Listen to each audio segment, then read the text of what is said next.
বিগত সালের প্রশ্ন সমাধান অংশের আজকে হচ্ছে গড় অধ্যায়ের ৯ নম্বর প্রশ্ন। আমরা ২০ নম্বর বা ২০টি প্রশ্ন সমাধানের মাধ্যমে এই অধ্যায়টি শেষ করব। তো ৯ নম্বর প্রশ্নটি হচ্ছে ১০টি সংখ্যার যোগফল ৪৬২। এদের প্রথম ৪টির গড় ৫২ এবং শেষের ৫টার গড় হচ্ছে ৩৮। পঞ্চম সংখ্যাটি কত? এখানে ১, ২, ৩, ৪, ৫, ৬, ৭, ৮, ৯, ১০। ১০টা সংখ্যা দেওয়া আছে। সবগুলোর সমষ্টি সবগুলো যোগ করলে পাবো আমরা ৪৬২। কিন্তু এখানে প্রথম ৪টি ১, ২, ৩, ৪ এই ৪টির গড় দেওয়া আছে ৫২।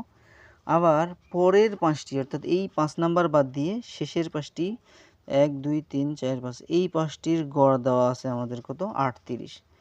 অর্থাৎ এটি দেওয়া আছে ৪টার হচ্ছে ৫২ গড়, পরের ৫টির দেওয়া আছে ৩৮ গড়। তাহলে এই গড়ের সাথে যদি আমরা যতটি সংখ্যা তত দিয়ে গুণ করি, তাহলে এটাকে যদি ৫ দিয়ে গুণ করি, তাহলে আমরা মোট এই পঞ্চম বাদ দিয়ে ৯টি সংখ্যার সমষ্টি পাওয়া যাবে।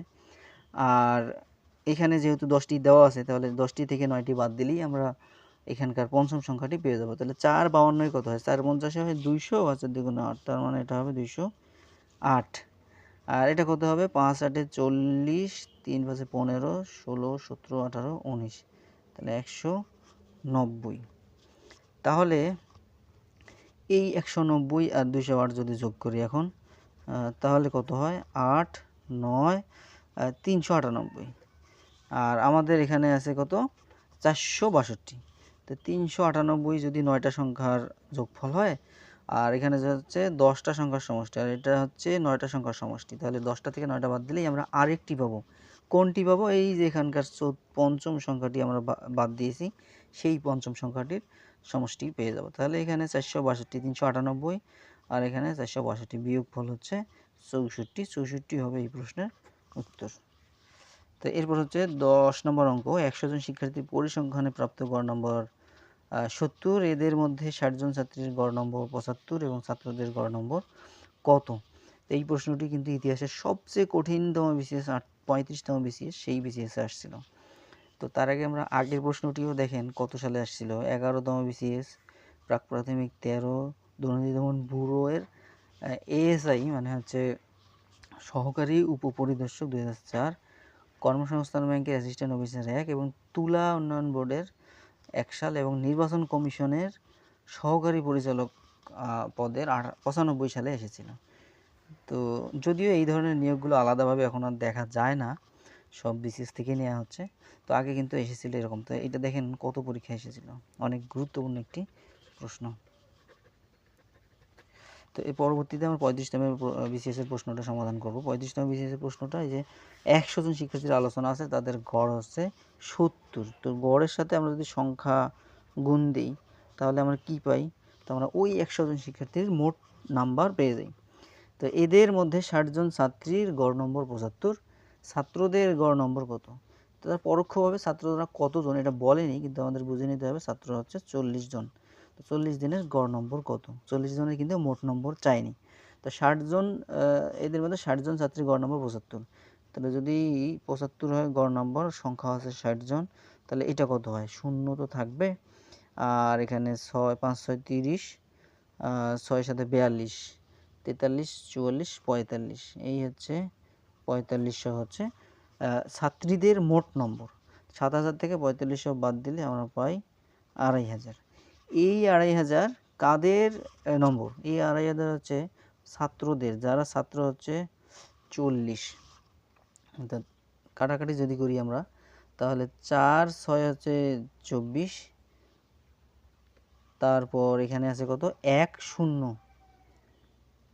তাহলে ১, ০ যদি হয়, তাহলে কত? ১০। ৪ দুগুণ হচ্ছে ৮, কিন্তু আছে আমাদের ১০, তাহলে ২ আর ০ আসতেছে, দশমিক দিয়ে একটা ০ নেই, তাহলে ৪, ৫-এ ২০, তাহলে আসতেছে কত?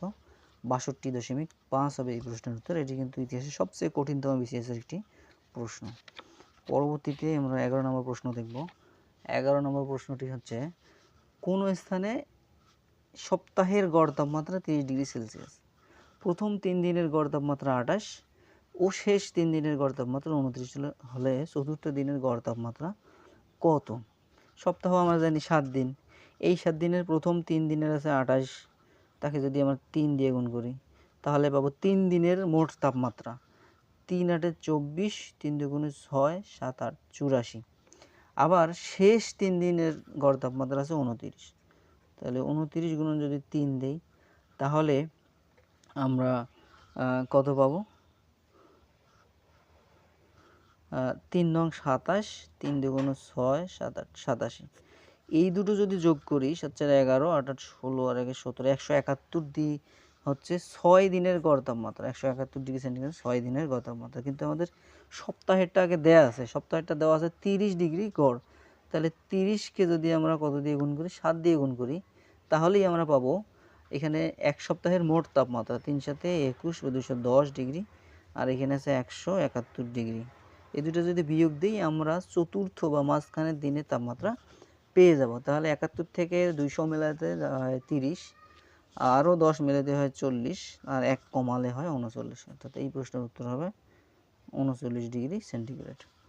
এরপর হচ্ছে Salma's average on 4 tastes in is 80. What does she need on her 5th test to raise her average to 84? অর্থাৎ কোনো একটা মেয়ে সালমা, তার অ্যাভারেজ 4টা পরীক্ষার অ্যাভারেজ নম্বর হচ্ছে 80। এই 80 এটা কিন্তু এসেছিল 34তম বিসিএস মানসিক দক্ষতায় লিখিত পরীক্ষায়। আমরা জানি একটি মাত্র বিসিএস লিখিত পরীক্ষার প্রশ্ন মানসিক দক্ষতার প্রশ্ন ইংলিশে হয়েছিল, সেটি 34তম বিসিএস। তো এই কারণে আমি পুরো প্রশ্নটা এখানে ইংলিশে রেখেছি। তাহলে 4টা টেস্টের অ্যাভারেজ হচ্ছে, যদি অ্যাভারেজ অন ইজ 80, তাকে যদি আমরা 4 দিয়ে গুণ করি 4 8 32, 320 পাবো, যেটা হচ্ছে তার 4টা পরীক্ষার মোট নম্বর। তো what does she need on her 5th test to raise her average to 84? অর্থাৎ তার অ্যাভারেজটা যদি 84 বানাতে চাই, তার মানে পরবর্তী পরীক্ষায় কত পেতে হবে? তো 84 যদি হয় তার সেটা কয়টা পরীক্ষার নম্বর? সেটা হচ্ছে 5টা পরীক্ষার নম্বর। এখানে তাহলে আমরা যদি গুণ করি 5 দিয়ে, তাহলে 4 5 20, আর হচ্ছে 5 8 40, 42, 420। তাহলে দেখতে পাচ্ছি 5টা পরীক্ষা যদি গড় নম্বর 84 হতে হয়, তাকে মোট নম্বর পাইতে হচ্ছে 420, আর সে 4টা পরীক্ষায় নম্বর পেয়েছে 320। তাহলে এই 420 আর 320-এর পার্থক্য যেটা, সেটাই হচ্ছে এই প্রশ্নের উত্তর। পার্থক্য হচ্ছে 100। তাহলে এই 100 হবে এই প্রশ্নের উত্তর। তো এই পার্টে আজকে আমরা 12তম পর্যন্ত প্রশ্ন সমাধান করলাম। এরপরে 13 থেকে 20তম প্রশ্নের সমাধানের মাধ্যমে পুরো অধ্যায় শেষ করা হবে। তো পরবর্তী পার্ট পেতে আমার সঙ্গেই থাকুন। ধন্যবাদ সবাইকে।